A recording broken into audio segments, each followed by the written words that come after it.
atuação do Flamengo contra o Botafogo gerou muitas reclamações de torcedores rubro-negros nas redes sociais. Isso por conta das opções do técnico Abel Braga. São muitas, são fartas. E ele acabou escolhendo um time mais defensivo, os famosos 3 volantes, a partir dos 15 minutos finais, aproximadamente, quando já vencia por 2-1 de virada. Há de se ressaltar também a fragilidade física do elenco alvinegro. O Botafogo prega no decorrer dos jogos. Tem acontecido, houve novamente, e isso complica ainda mais quando você fala de um time tecnicamente inferior. O Botafogo tem hoje um elenco que o investimento, o custo mensal, a folha de pagamento do Botafogo não chega a 1/3 daquilo que o Flamengo investe mensalmente em pagamento de salários aos seus atletas. Ou seja, é um elenco muito inferior tecnicamente, muito mais barato. Não há como você estabelecer uma comparação pau a pau na hora de avaliar um jogo. Você tem que entender que, independentemente da história do Botafogo, o grande clube brasileiro, o grande rival do próprio Flamengo, nesse momento, em 2019, é um Botafogo fragilizado economicamente, com um time tecnicamente inferior, que depende de atletas que conseguem pescar no mercado, contra um Flamengo que investe pesado, pagando multas decisórias altas para contar com jogadores como o Bruno Henrique. A individualidade virou o jogo. Bruno Henrique tem características importantes que faltavam ao Flamengo. É um atacante de lado que aparece na área, que faz gols, que cria situações de perigo. É um cara mais letal, é um cara mais incisivo. O Vitinho também tem essa característica, mas ainda não conseguiu se acertar. E o Bruno Henrique, convenhamos, foi fundamental numa virada, num clássico, mas é só o jogo.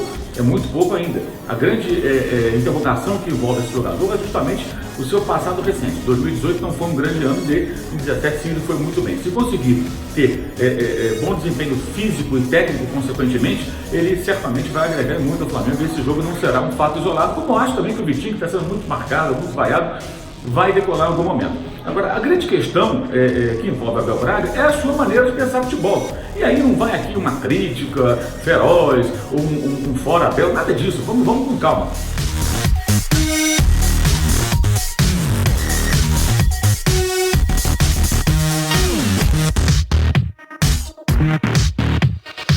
O Abel é assim.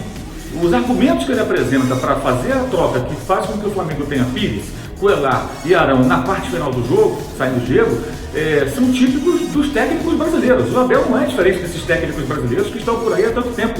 É um treinador preocupado prioritariamente em garantir o resultado. O Flamengo jogando contra o Botafogo, o Flamengo não é um time começando do zero. Isso é importante frisar.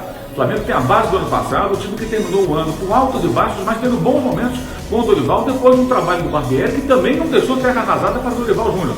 Então o Abel é um time que tem uma maneira de jogar e tem os seus defeitos, entre eles aquela passividade, aquele modo banana que foi tema de tantos comentários nossos no passado recente. O modo banana esteve presente no primeiro tempo no Engenhão.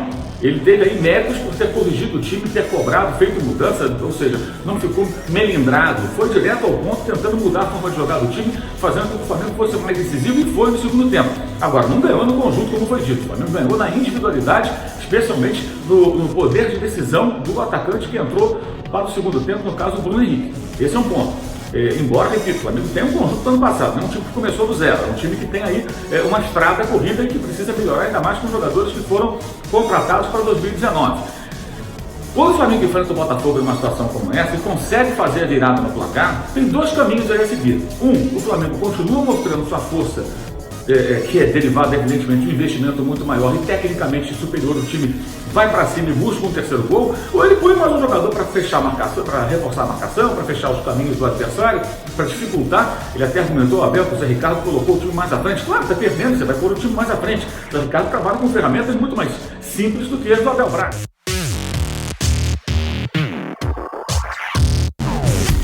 Mas no momento que você consegue a virada e o adversário, no caso do Flamengo, o adversário do Flamengo, o Botafogo, reage tentando ser mais agressivo com mudanças na sua equipe, tem 2 caminhos. Ou você fica defendendo ali aquele resultado, ou você vai tentar agredir o adversário para fazer um terceiro gol. Mas o Flamengo não criou chances depois disso. É óbvio que vai criar chances depois disso. O adversário vai se lançar, automaticamente vai abrir a sua defesa, vai deixar a guarda mais baixa e a equipe tecnicamente superior vai ter algumas oportunidades, como o Flamengo teve até o gol anulado no final.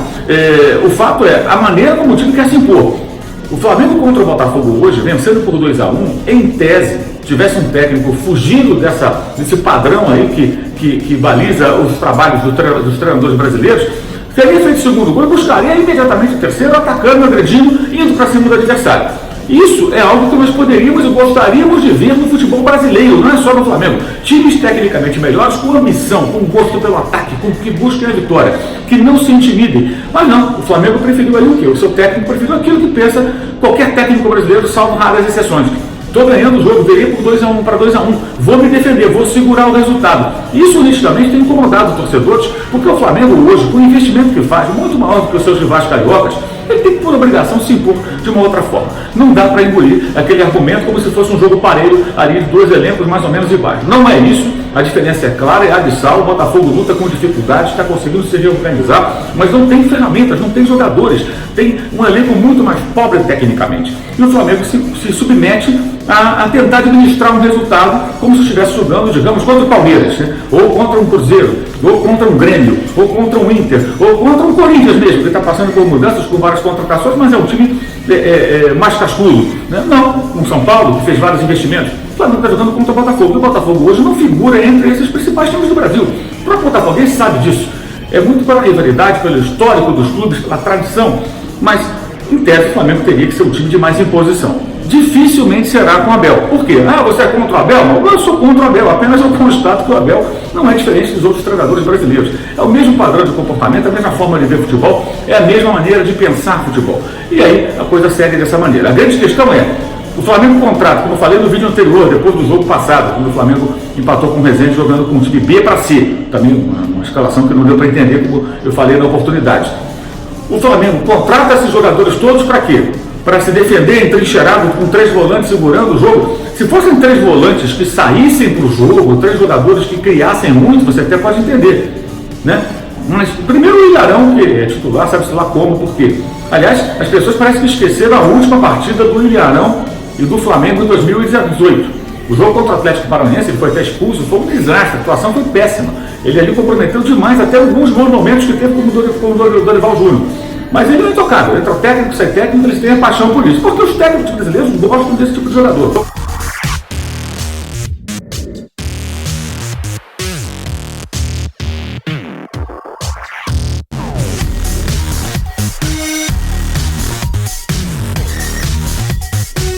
É uma coisa impressionante, eles gostam disso, eles não arriscam mais, eles não querem arriscar mais, até porque querem manter os seus empregos. Vai continuar sendo assim, ao que tudo indica, são as convicções, as tais convicções dos treinadores brasileiros. O Abel, repito, não é diferente, ele é mais um técnico com um bom histórico, um bom currículo para o que é o padrão do futebol brasileiro.